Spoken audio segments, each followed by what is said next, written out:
Good morning.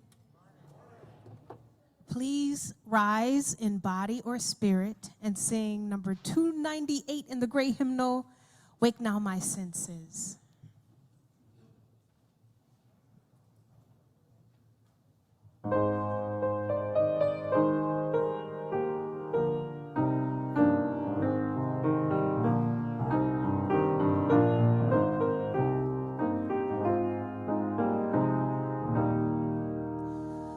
Wake now my senses and hear the earth call. Feel the deep power of being in all. Keep with the web of creation your vow. Giving, receiving as love shows us how.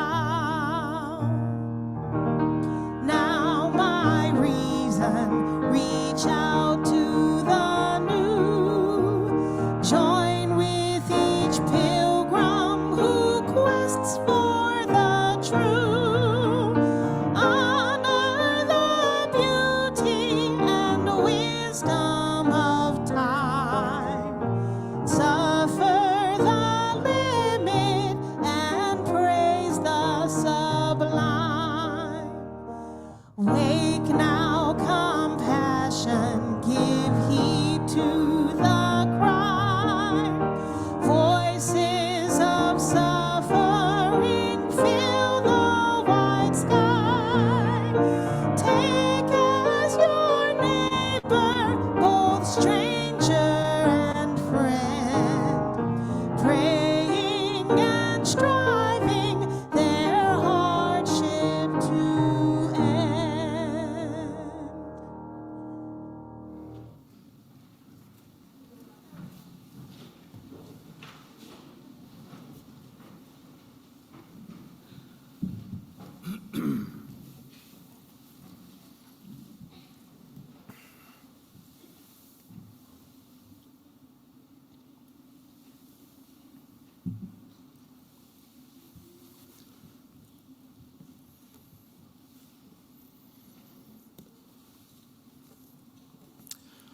Good morning. Good morning and welcome to First Universalist Airlines Flight 1100 with nonstop service to wisdom, edification, and if we are lucky, enlightenment.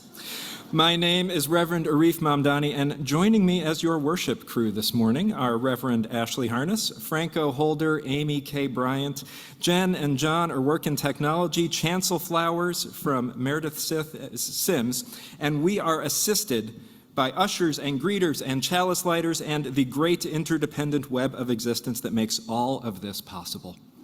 As we prepare for takeoff this morning, I ask that you turn off your cell phones and other portable electronic devices, return your hymnals to their upright and locked position, and stow any personal items you may have with you underneath the pew in front of you. In the event of congregational singing, lyrics will descend from the screens on either side of me. This is your signal to get up in body or spirit as you feel moved so that we can get down as the hymnals allow. For now, I invite you to sit back, relax, and enjoy the flight. It is a joy to be with you this morning.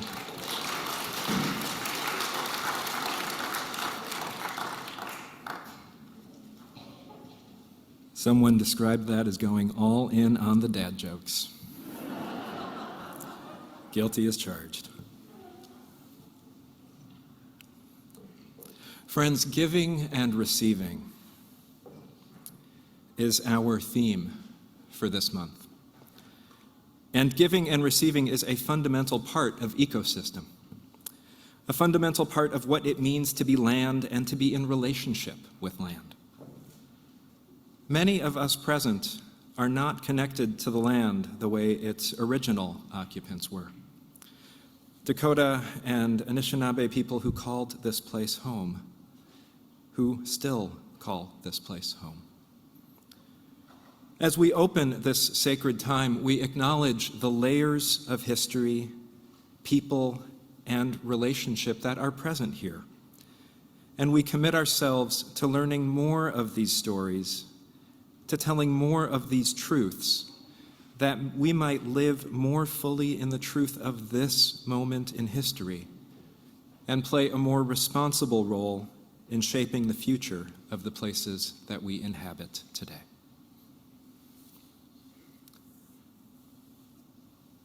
In that spirit, I invite you to take a deep breath, to settle in to this time that we make sacred together. And I invite Charlie to help light our chalice this morning. And will you please join me in saying the words for our chalice lighting? Love is the spirit of this church, and service is its law. This is our great covenant, to dwell together in peace, to seek the truth in love, and to help one another.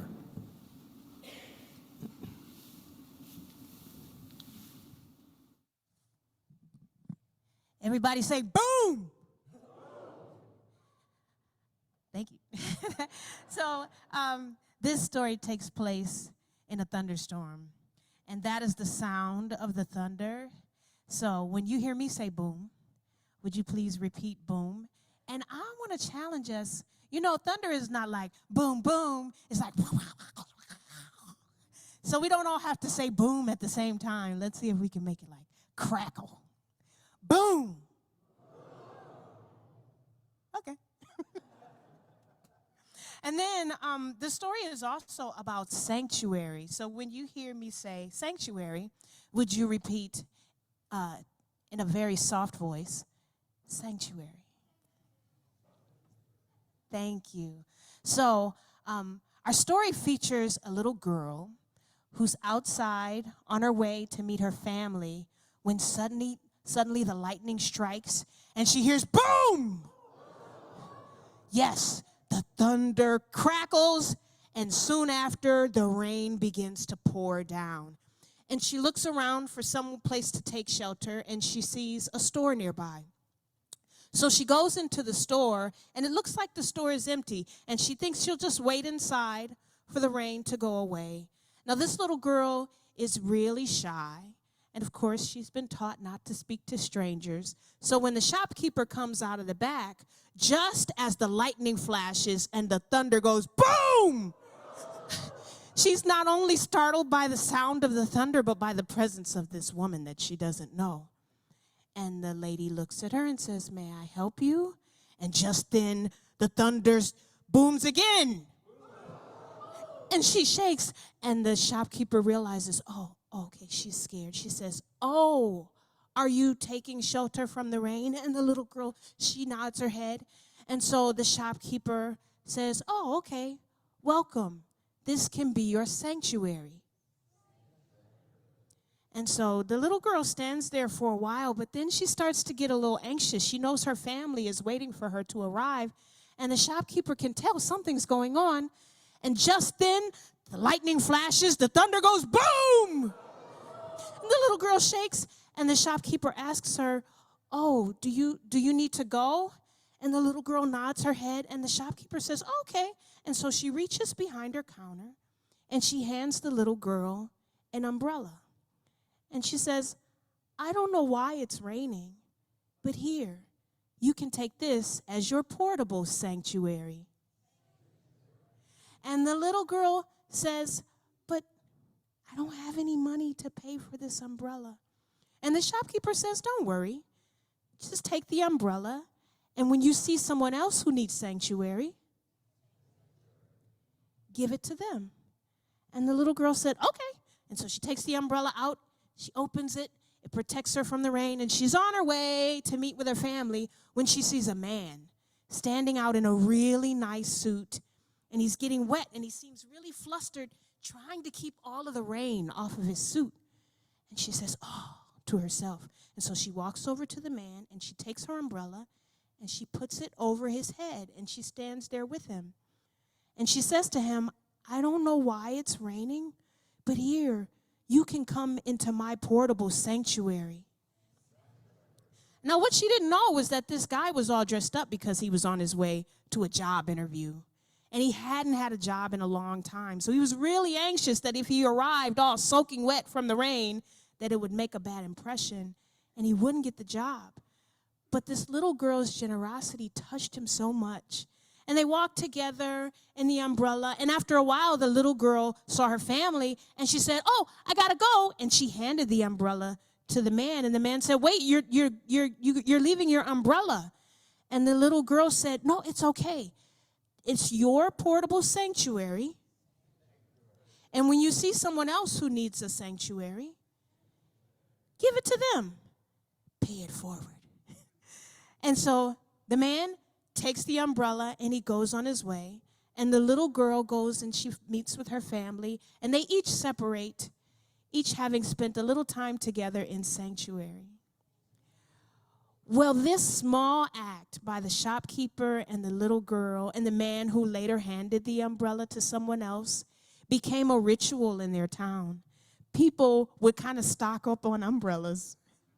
And when they came across somebody in the rain who needed one, they would all look up and say, "I don't know why it's raining, but here is a portable sanctuary." Thank you.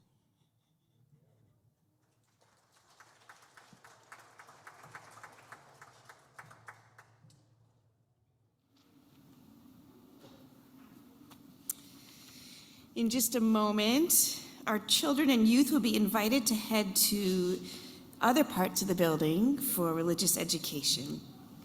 Now, whether we are in the sanctuary, yeah, you got it, that's our last one. Cue stop the repetition game. Or in a classroom for this Sunday morning time, we are here for the same purpose, to open our minds, to expand our hearts, to grow our spirits so that we may all know ourselves beloved, and we may all do our part to build a world of love and liberation for all, here and now. So, those of you in the 6th through 12th grade age group, you may get up and head to your classrooms.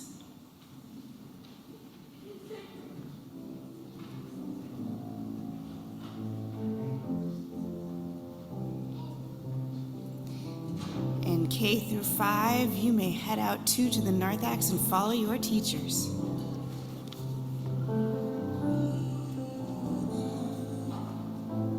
Breathe out. Breathe in.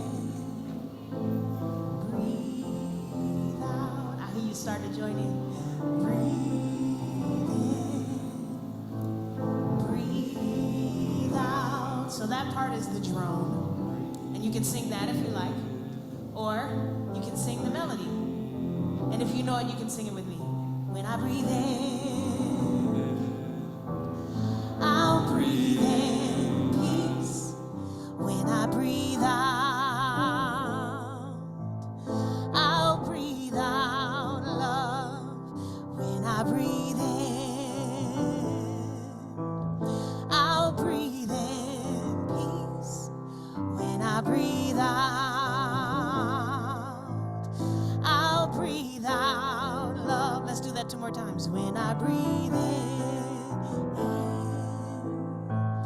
breathe out, breathe in, breathe out. When I breathe in, I'll breathe in peace. When I breathe out, I'll breathe out love.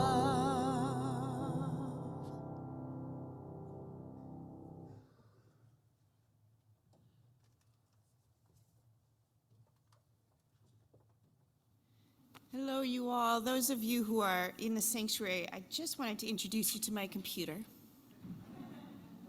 She's pretty, isn't she? Arif picked her out for me. I want to introduce you to my computer because I'm sitting up here with a computer, which is new for us. But I'm trying to find ways, and we're all trying to find ways, that those of us who are here in this sanctuary and those of us who are joining from the sanctuaries of our homes or wherever we may be might feel like we're doing the same thing together. So today begins experiment of somebody on the chancel engaging in the chat directly. So that's why I'm hanging out on my computer. I'm not doing other things, I promise. But all of you online, here in the sanctuary, I invite you now to settle in a bit more deeply. If your laptop's on your computer at home, put it down. On your body, on your lap at home, put it down. If you are in the sanctuary space, feel that pew beneath you. Behind you, it is there to hold you up.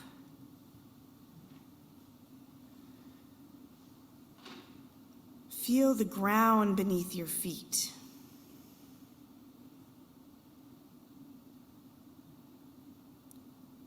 If it feels restful, close your eyes.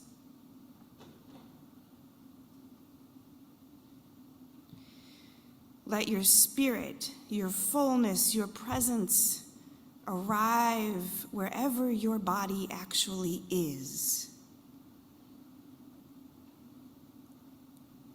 And notice that beloved body you live in. Notice where it is holding tightness or stress, where it is releasing into softness and calm, where it is aching and tired, where it is strong and peaceful.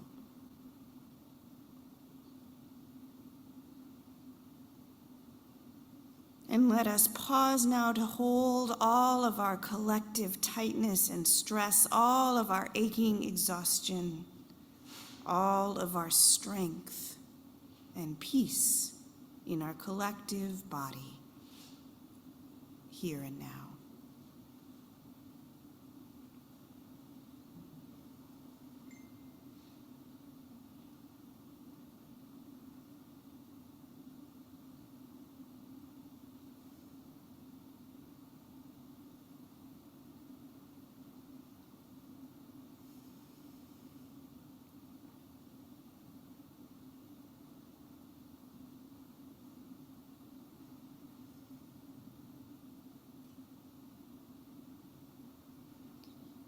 As you sit and feel around in your body and in our collective body, I invite you to name, either silently in your heart, aloud into this space, or in the chat window, the name of a person or a word for us to hold together in prayer, in intention for this week.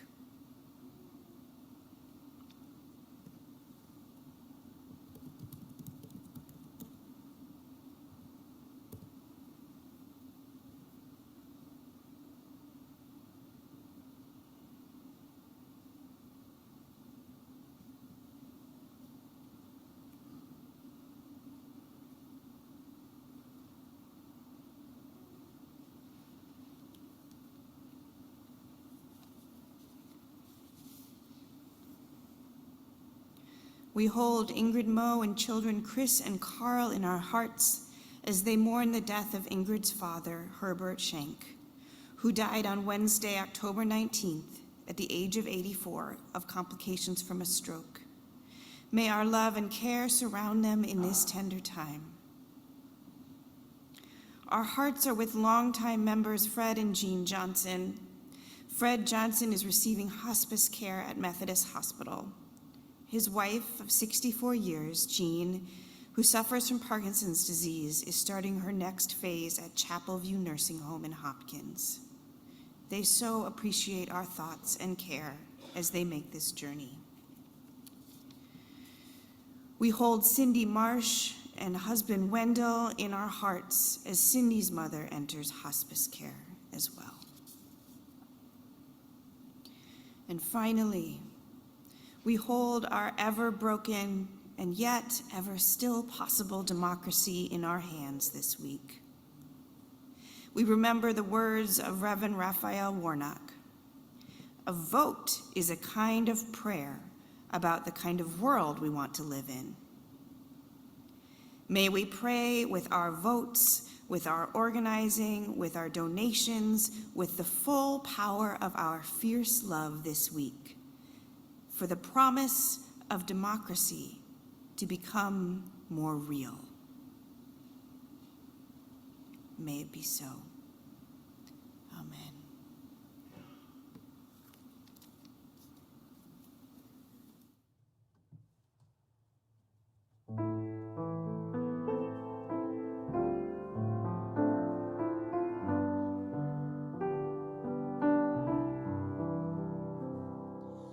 Spirit of life, come unto me. Sing in my heart all the stirrings of compassion. Blow in the wind, rise in the sea, move in the hand, giving life the shape of justice. Roots hold me close, wings set me free. Spirit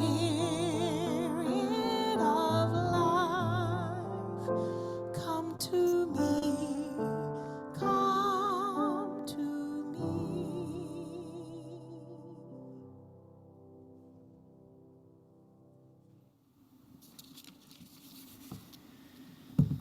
Now is the time when we grow and stretch ourselves through the spiritual practice of giving and receiving very concretely by sharing our resources so that together we might have all that we need as individuals and as communities. This morning I want to highlight two opportunities for us to put our faith in action. First, this Sunday and next Sunday, the 13th, we are collecting winter jackets and clothing for students at Augsburg Fairview Academy. Adult clothing for all genders and in all sizes is needed. New and gently used clothing in good repair will be accepted. Augsburg Fairview Academy is a long-standing First Universalist community partner. It's a public charter high school located in the Phillips neighborhood that serves students facing housing and food insecurity. Its mission is to offer a teen and family-friendly atmosphere where caring adults use positive strength-based approaches to help them succeed. First Universalist Church became involved over 10 years ago when a staff member taught a course on leadership there. And the students were asked to complete a project that involved establishing a Hope Food and Hope Clothing Closet to support their fellow students.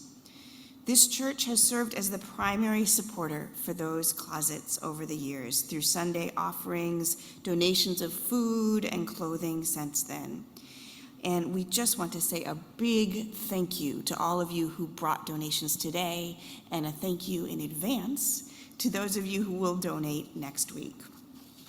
Second, today our cash offering goes to support our community partner, Minnesota Interfaith Power and Light. They partner with faith communities like us to build transformative power and bring the lights of people's unique gifts to address the climate crisis. Please give like our collective well-being depends on it, because it does. And follow the instructions on the screen or the link I'm about to put in the chat window, and go ahead and put your gifts in the basket as well. But first, if this is a time when you need to practice the often harder spiritual task of receiving, please let us know. You can talk to any of us after worship or send an email to arif@firstuniv.org, and we will direct you to our congregation's resources. Let us receive our morning offering now.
lineage matters to me. And because it matters, these words this morning are influenced by Reverend Angel Kyodo Williams, Lama Rod Owens, Mark Nunberg, Reverend K.P. Hong, and both of my grandmothers.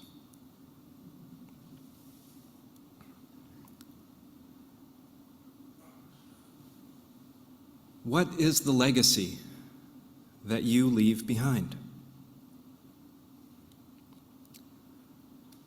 I ask this because I am thinking about my legacy. There are many reasons for this. In addition to being about halfway through my life, I hope, we recently passed the 8th anniversary of my father's death. An anniversary that always makes me reflect on my life. It isn't that I'm comparing my life to my dad's, not quite. But remembering Reverend John Cummins' metaphor, that we each add our little bit of dust to the great mountain of the generations before, building on those who came before us. The anniversary makes me wonder what I inherited from my ancestors, what I am building on, and what I am leaving for those who come after me. Now, you might wonder that I am too young to be thinking about legacy, but I don't think so. Halfway through my life, I feel like this is the time where if there are things that I want to change, things that I want to change and commit myself to, this is my time to put my shoulder to the spiritual grindstone and actually set in motion the changes that I hope will become habits, habits that I hope will be part of how I am remembered. My legacy, if you will. What I keep coming back to is that quote from Maya Angelou, where she says, "I've learned that people will forget what you said. People will forget what you did, but people will never forget how you made them feel." How do you make people feel?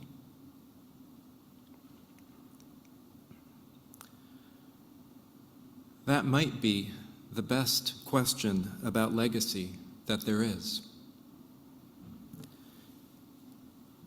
And when I ask myself that question, when I reflect on what I have inherited, what I want to try to leave behind, I find that I fall short of my aspiration. And so, my answers call me to practice.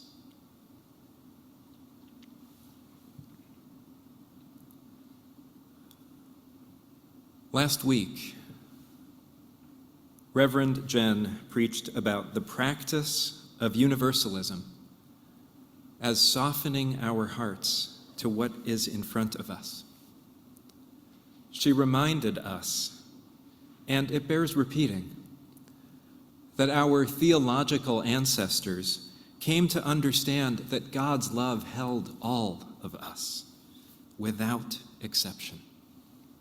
That there was no hell, no divine punishment, and it therefore stood to reason that our call as humans made in the image of that love was to work to cultivate and create and extend that love to all, to the earth and all of its creatures. That if each of us takes up this call, if each of us softens our hearts, cultivates the ability to give and receive love, that we might together create heaven right here on earth. And they came to understand that impediments to that vision of beloved community were in fact manifestations of hell in this world and should be met with love. Hence the phrase, love the hell out of the world.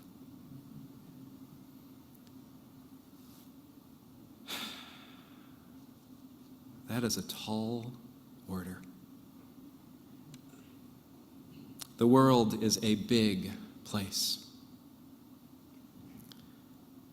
Broadly speaking, our ways of relating to the earth and all its creatures are often not so loving.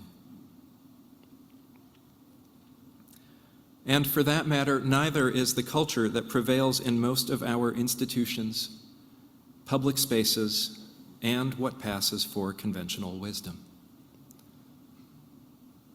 Suffering is all around us. Not just the big S suffering, the death and the cancer diagnosis, the people who are unhoused, the folks who are deep in the grip of addiction, the daily misery and anxiety of choosing between food and medication, or hustling from one insufficient job to another. Never mind the strip mining and pipeline spills and coral die-offs. There is plenty of big S suffering. But there is also, and more pervasively, the everyday suffering of getting caught in a story, hooked by a want masquerading as a need, hoisted upon the high horse of self-righteousness, certainty, and a pernicious desire to make simple a world that is anything but. Suffering is all around us, touches or will touch each of us, and often our habits around suffering can make our suffering grow, especially the small s suffering.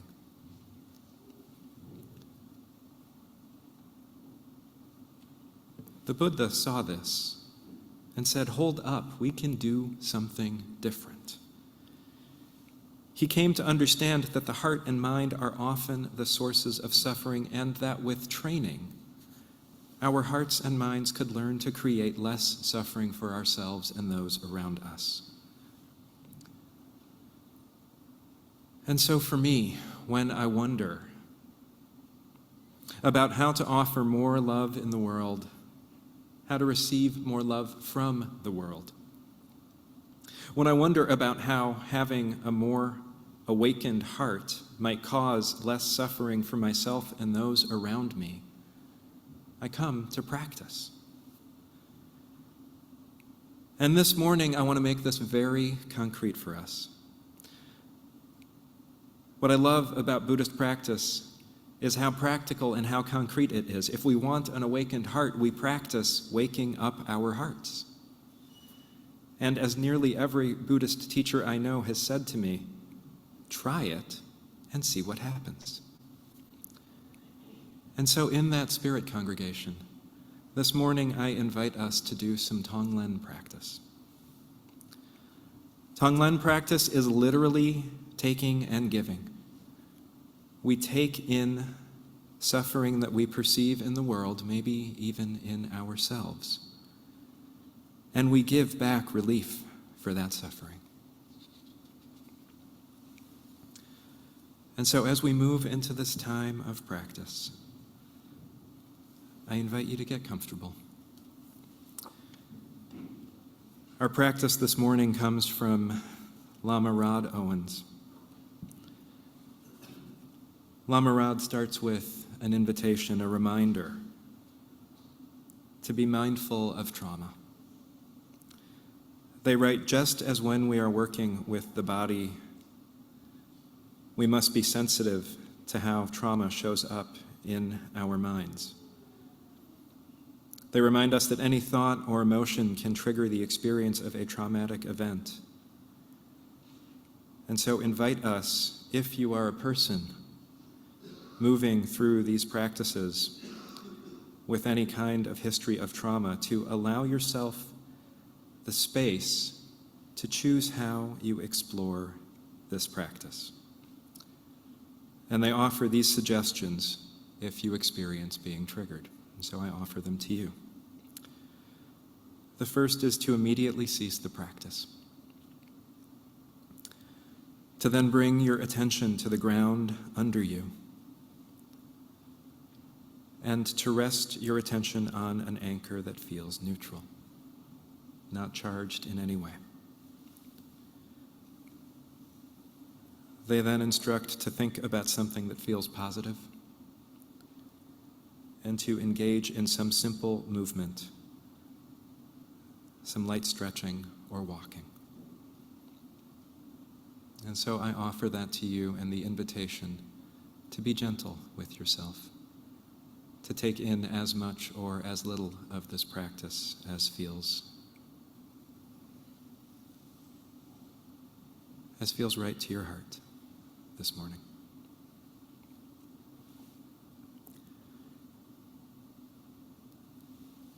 And so as we enter this practice of taking and giving, we start by focusing on the breath.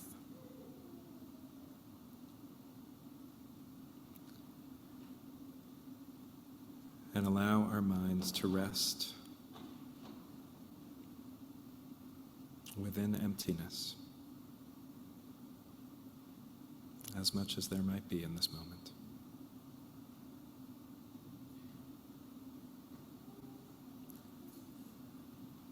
We open ourselves to the sounds in the room, welcoming them in. Each sound a reminder to be in this moment.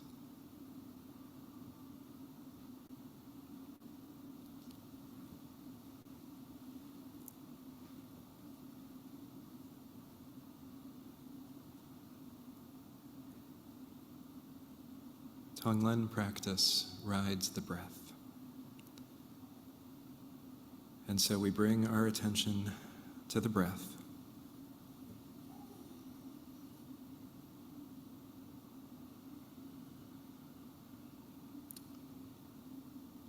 Noticing the in-breath and the out-breath, wherever we notice it.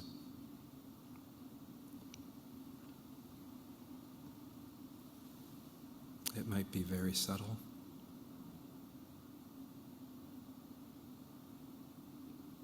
It might be very pronounced.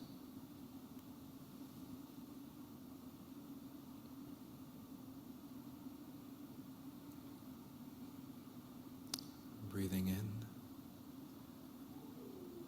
breathing out, noticing the breath as it comes and goes.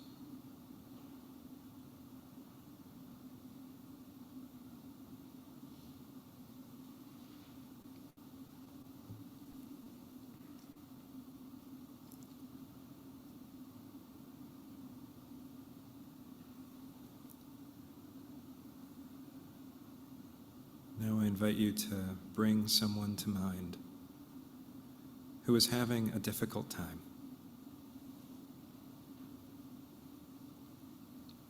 Imagine that they are sitting in front of you.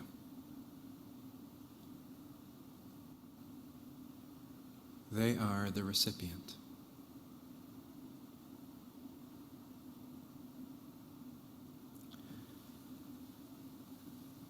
Imagine that around them forms a thin mist, like a fog or a steam. This mist is the expression of this person's discomfort.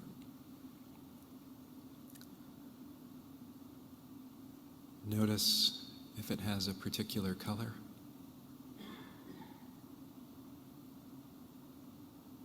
Notice if there is any texture to it.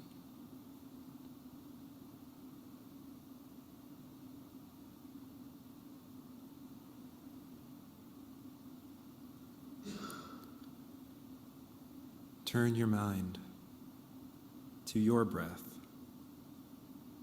noticing both the in-breath and the out-breath.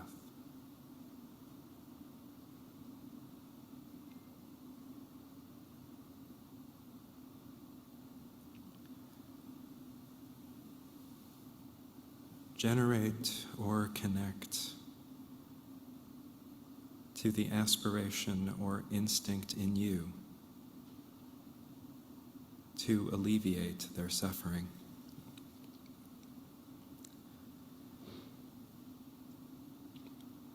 Imagine this desire strengthening the energy of care in your heart center.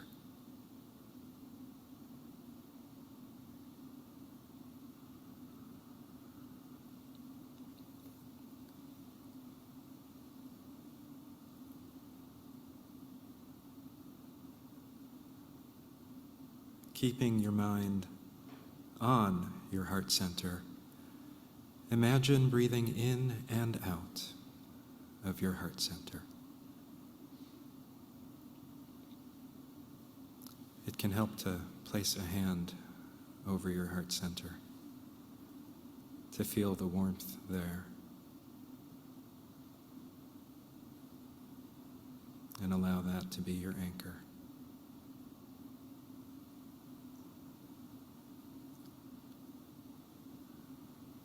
Breathing in and out of the heart center.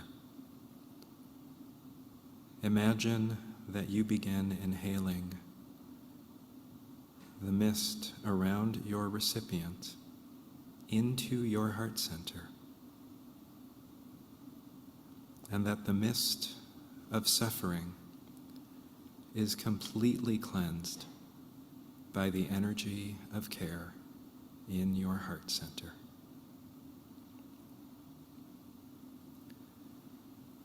As you breathe out this purified energy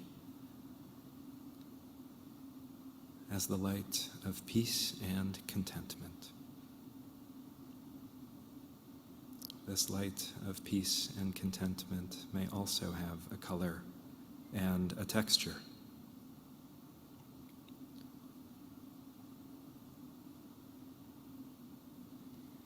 Continue the process of breathing in the mist of discomfort and suffering, and breathing out the energy of peace and contentment.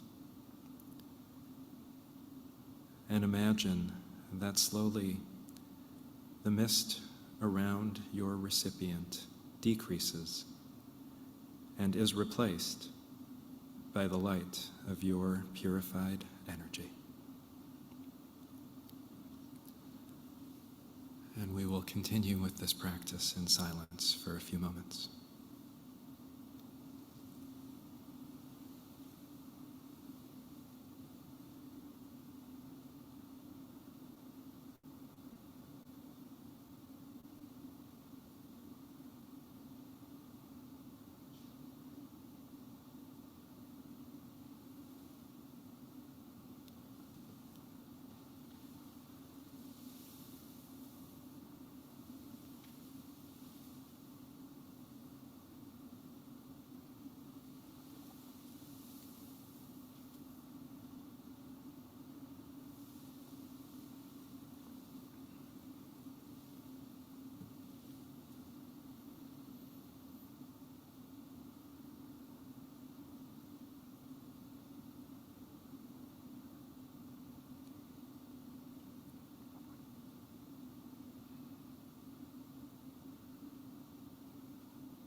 imagine that your recipient is experiencing peace and contentment.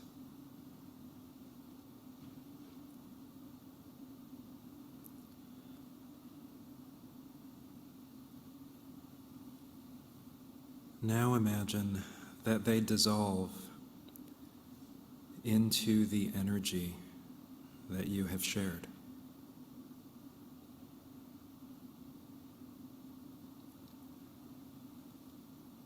And next, dissolve that energy into your heart center.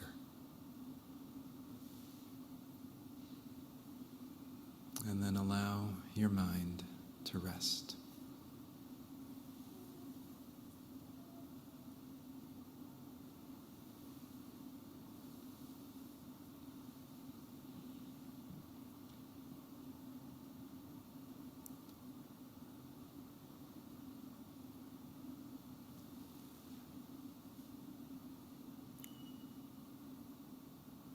As we move out of our time of shared practice, I invite you to open your eyes if they were closed, to take some moments to look around the room, maybe looking behind you, noticing windows, doors, reorienting to space and to being in your body. And I invite you to take some moments to take in what you just did,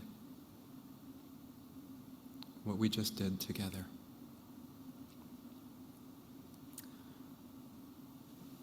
Perhaps noticing what it feels like in your body. Noticing sensation, noticing temperature,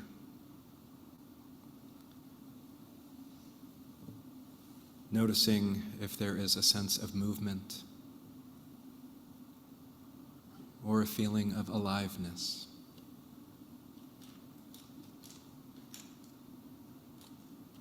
Perhaps noticing places where you don't feel.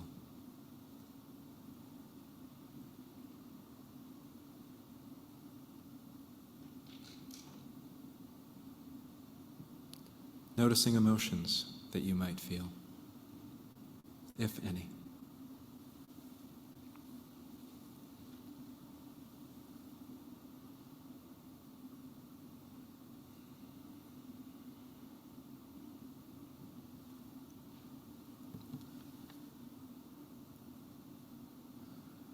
In my life, this practice of giving and receiving has been one of the many tools on my spiritual practice shelf, and one that I try to reach for when my supplies of compassion are running low.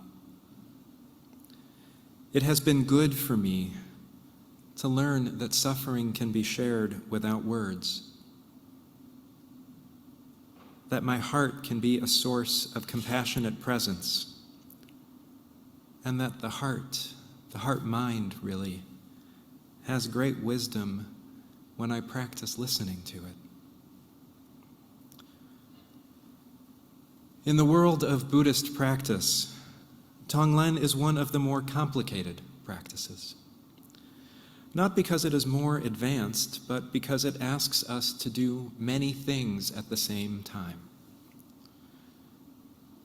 Be mindful and attentive to breath, generate feelings of warmth and compassion, and visualize all at once. As such, in some ways, it is the meditation equivalent of chewing gum while rubbing your belly and patting your head. It's doable, but for some of us, it might take some practice with each of the parts separately before we can bring them together. Equally, because it does have multiple parts, it can, in its own way, be more accessible than the more basic practice of mindfulness of breath. however the practice was for you. Please consider making this your practice for this month as we journey with the theme of giving and receiving. If it was easy, you can jump right in and do it for some period of time every day, maybe right after you wake up in the morning or as you are drifting off to sleep at night. If it was complicated for you, feel free to break it down and ease your way back in. I'll share some additional resources on the practice and pointers for more instruction in the Liberal this week, and you can, of course, always consult the Oracle Google. Just search for Tonglen instruction. You will find many, many, many resources. But imagine it. If we all, as we go through this month on giving and receiving, make this our shared practice, I wonder what might happen. Let's try it and find out. May it be so. And amen.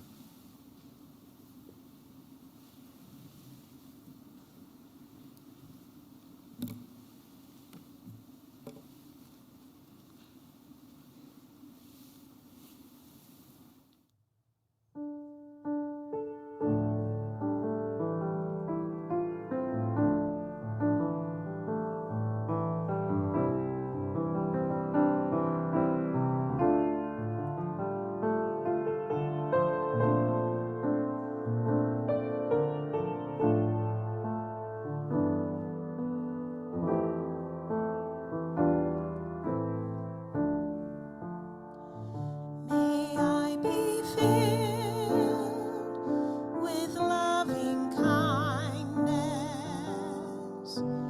May I be well. May I be filled with loving kindness.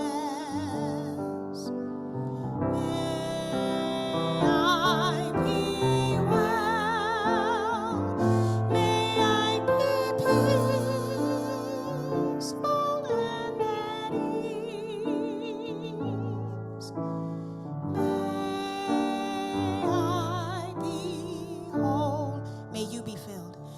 May you be filled with loving kindness. May you be well. May you be filled with loving kindness. May you be well. May you be peaceful and at ease. May you be whole. May we be filled with loving kindness. May we be well. May we be filled with loving kindness. May we be well. May we be peaceful and at ease. May we be whole.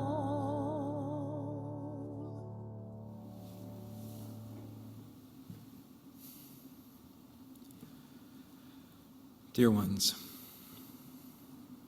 as we near the end of our time together this morning, I invite you, if you feel moved, to join us in the social hall after the service for continued conversation over coffee. If you are interested in learning more about the church and getting connected here, a place to start, we'll meet right after the service, gathering right here to my right. We practiced giving and receiving today. May we find this and other practices close at hand when we need them. May we undertake the training to awaken our hearts and minds, creating less suffering in the world and offering healing and ease where we are able. May we give and receive as love shows us how. And may you be blessed and be a blessing. May it be so. Amen. And I invite you to rise as you feel moved and sing together, "Where you go, I will go."